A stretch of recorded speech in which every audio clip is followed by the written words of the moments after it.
मी doctor Hansraj वैद्य, सहयोग ज्येष्ठ नागरिक संघ अध्यक्ष, बेस्कॉमशी संलग्न असलेला हा आमचा संघ गेल्या अनेक वर्षापासून ज्येष्ठ नागरिकांना न्याय मिळावा म्हणून आम्ही धडपडतो आहोत. अनेक लक्षवेधी मोर्चे काढले, अनेक आंदोलनं केली, पण महाराष्ट्र शासन आमच्या चळवळीकडे किंवा आमच्या मागणीकडे लक्ष देत नाही.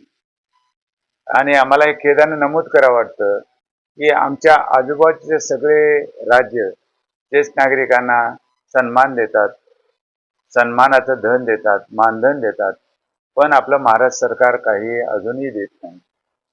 बरोबर आहे. म्हणून आमच्या शासनाला विनंती आहे की ज्येष्ठ नागरिक हा राष्ट्राचा राष्ट्र निर्माता आहे, शिल्पकार आहे आणि राष्ट्राची संपत्ती आहे. आजपर्यंत ज्येष्ठ नागरिकांनी देशासाठी किंवा राष्ट्रासाठी सगळं काही त्याग केलेला आहे. त्यांनी अनेक नेते, अभिनेते, संत, महंत, अनेक कलाकार, अनेक क्रीडापटू, अनेक संगीतकार, अनेक गायक, अनेक शिक्षक, अनेक प्राध्यापक, अनेक प्राचार्य, डॉक्टर, इंजिनियर, वकील इत्यादी राष्ट्राला समर्पण केलेलं आहे, दिलेलं आहे.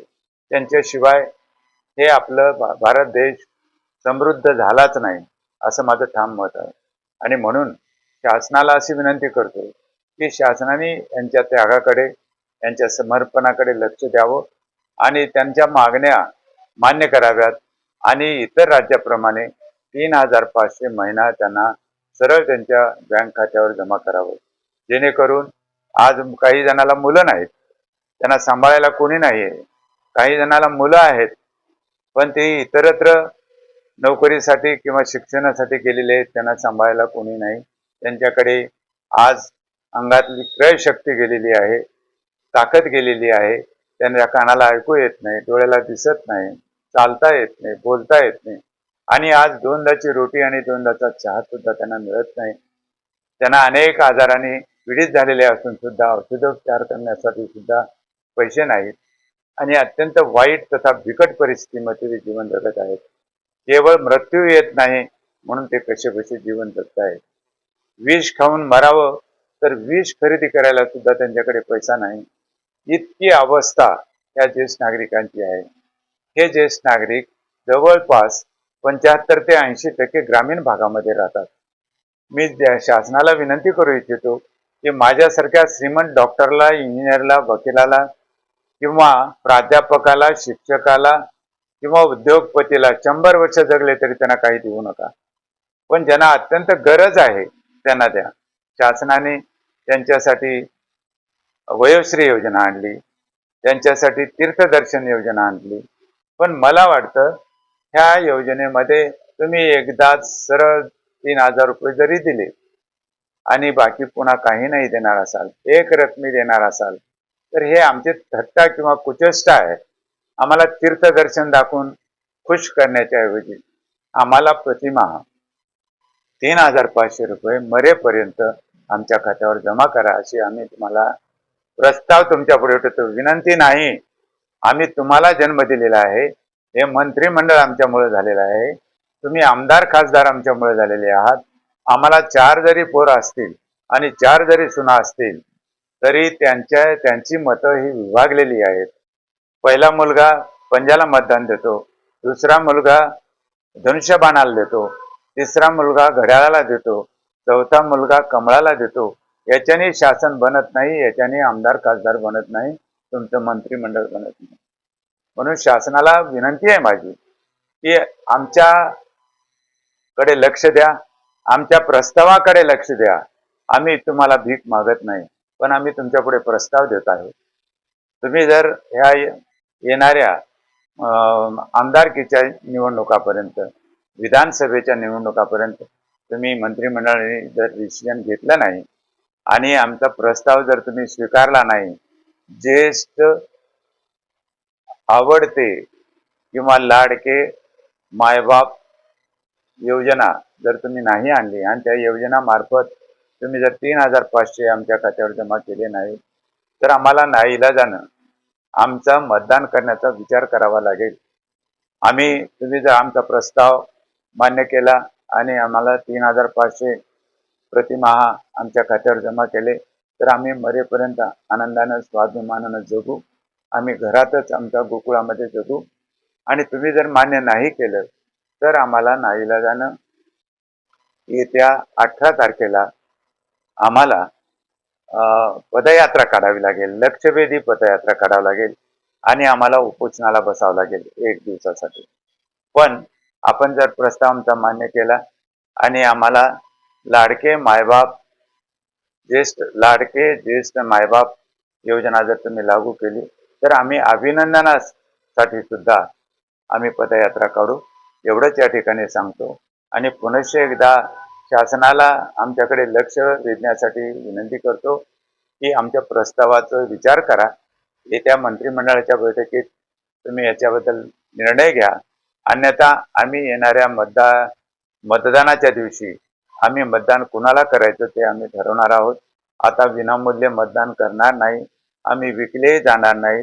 आम्ही अनुभव संपन्न मतदारसमूह आमचा आहे. आमच्या मागण्या फार त्रोटक आहेत आणि कमी आहेत आणि आमच्या मागणीसाठी शासनाला कसलंच आर्थिक भुर्दंड बसणार नाही.